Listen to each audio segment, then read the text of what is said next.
Hello everybody, Mike from the Rewatch Project with Hannah and Mike here, and I'm back with another edition of Front Row, these music reaction videos, and I'm back in the wonderful world of Elvis Presley, but with a difference. This week I will not be playing music for you. I am going to be watching a movie. I'm going to be watching Love Me Tender, Elvis's movie debut from 1956, and this movie stars Richard Egan, Deborah Paget, and Elvis Presley, our boy, and it's directed by Robert D. Webb. So yeah, this is the first film that Elvis Presley starred in, and I have a giant cinema screen here. I'm not going to mess up the recording by spinning the camera around, but yeah, I've got a really nice HD print of Love Me Tender, and I'm going to sit down and I'm going to watch that in just a moment. I won't be showing it on the screen. I'll just watch it and then I'll come back and give my reactions to the film. The reason for that is I do a lot of film and TV stuff on this channel as well, and showing film clips is a one-way ticket to getting copyright strikes, so I'm just going to be very careful there, but I might display some images from the film as we go through. I'm not quite sure yet. A couple of things I will mention before doing that, though, is that I do very much appreciate feedback. Please do leave comments here on the channel, and also do check out the other content on this channel, including the Rewatch Project with Hannah and Mike, the podcast that I do with my wife, where we go back and rewatch some of our favourite film and television franchises, in addition to the other film, television, music, and general pop culture related goodness that cohabits this channel. Likes and subscribes very much appreciated. The more people that subscribe, the higher the profile of this channel, the more people who find it, and the more people who comment and get involved in the conversation, which is ultimately what all of this is about, and is a wonderful motivator for doing this more frequently. Last but not least, very much appreciate donations via PayPal. So if you can do so without causing yourself any financial hardship, that would very much help the upkeep of this channel. So yeah, let's get into this. I'm going to watch Love Me Tender.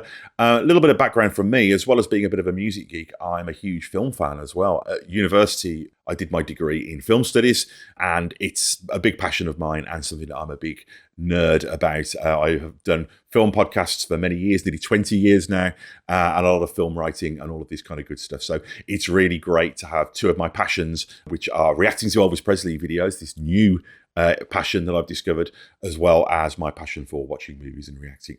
This isn't going to be a scholarly review. This is going to be an immediate reaction, just what I thought of the film, what I thought of Elvis, and how I feel about it in the larger context of my discovery of the incredible work of this Elvis Presley. So yeah, I'm going to hit pause here, and I'm going to sit back in my home cinema and watch Love Me Tender from 1956. So I will see you back in 90 of my minutes, but probably just a few seconds of yours. Okay, so I've just finished watching Love Me Tender. So yes, okay, so this was a Western. This was I guess a love triangle film, whereas, and I guess the first thing to mention is Elvis Presley isn't the lead in this film. I'm guessing that that's probably the last time that this happened, and that this was, I guess, him dipping his toe into the film. But very much the lead of this film is Richard Egan, along with Deborah Paget, and Elvis is very much, well, he's the younger brother in this love triangle. So his older brother returns home to find that the woman he was courting is now married to his younger brother, the fabulously named Clint Reno, played by Elvis Presley. And there's some crime, action, adventure elements associated with this as well. But I would say that the key element of this film is that relationship, and I guess the darkening of Clint, of Elvis's character. So what did I think of this film? Okay, well, before I get into the performances, which is probably what you're interested in hearing about, I want to talk about the musical elements in this film, and I also want to just talk about this film in general terms as a movie. The first thing I will say is that I thought this was a wonderful film. It looks fantastic. Watching it on a big screen in a really nicely remastered high-definition version, it was just sensational looking. The nighttime scenes look wonderful. There's great contrast levels in this film, and it's just a real feast for thine eyes in the way that a lot of Westerns from this era were. So it's a really great looking film. It's really engaging as well. Like I found myself with the character of the older brother and his performance. I want to bring up the actor's name here. I'm showing my ignorance a little bit. Richard Egan's performance I thought was wonderful. He was a great physical presence.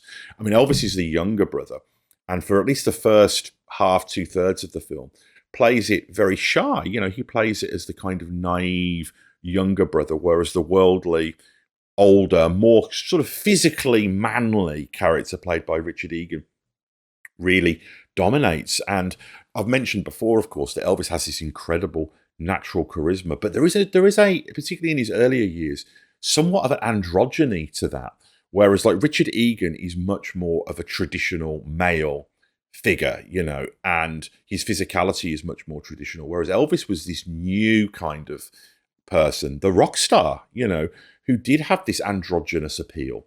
Although, of course, Elvis was, very, he was a staunchly heterosexual man who was very appealing to women. But there was very much, I think part of his appeal was that element to him. And it's also worth mentioning, Deborah Paget's great in this film as well. She plays a real sadness and you really feel her struggle.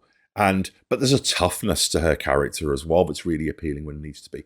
And she's a very striking looking woman. I can imagine her being very appealing to Elvis. She seems like his type. She's very angular. She's got very kind of feline features.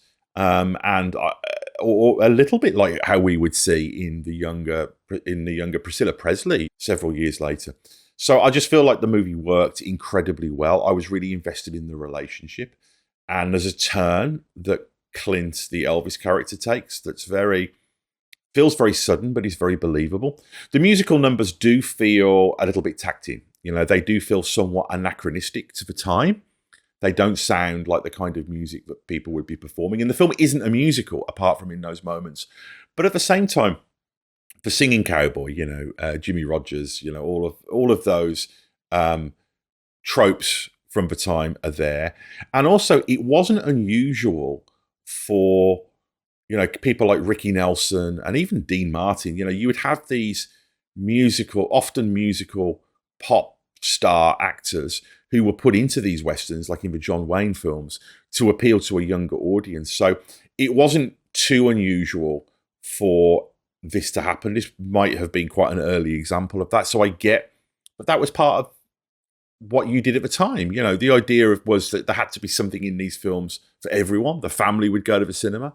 So there was this broad appeal, and Elvis's musical performances, I think, were brought in to do that. However, the musical performances themselves are wonderful. I've just reacted to Love Me Tender, which gave this film its title. This film's based on a book, and it wasn't called Love Me Tender. That branding was very much brought in. So although Elvis isn't the star of the film, I would imagine that by the time it came out, he was at least a central draw. I mean, they renamed the film for one of his songs, so they obviously felt that was really important. So there's that. But what about Elvis?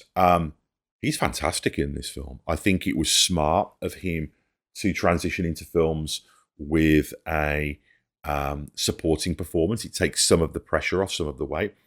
But he plays the sort of shucks, slightly simple or naive, however you want to look at it, character. But then when he does take a turn and becomes obsessively jealous, he's really believable. And I feel like that's a great use of Elvis's persona at the time, because as I mentioned, go back and watch the Love Me Tender review that I did in the last, it should be the last one, it depends how I put these out. That performance very much highlighted the duality of Elvis's public and personal persona, the pure and the profane, the mother and the lover, those two sides, the duality of his persona and his psychology, I think, really. I don't think that was just a public thing. I get the feeling that there was real psychological complexity to Elvis Presley that was probably exacerbated by this unprecedented level of fame and attention that he had. And I feel like his character in this film plays to both of those things. The kind of homely, generous, humble, kindly persona that was part of what people perceived Elvis as being. But then there was the dark side of, I guess, the youth culture element, this fear of uncontrolled libido that the establishment had for Elvis from his TV performances. And I think that he gets to play that. And he looks so young in this, but there's a brooding intensity and just a natural screen charisma. I mentioned in the last episode how there are some people who are just undeniable presences. And you see that. He doesn't have to do much to really pop from the screen. And I mentioned Egan is a formidable, experienced, physical film presence. but Elvis holds his own, and that's truly amazing. So I was very impressed with this. And I know that Elvis's films become fluffier as they go on, but I'm going to continue watching these movies, and I like to think that I'm the sort of person who can see a film for what it was meant to be and can find something to celebrate and enjoy, or at least analyze and consider.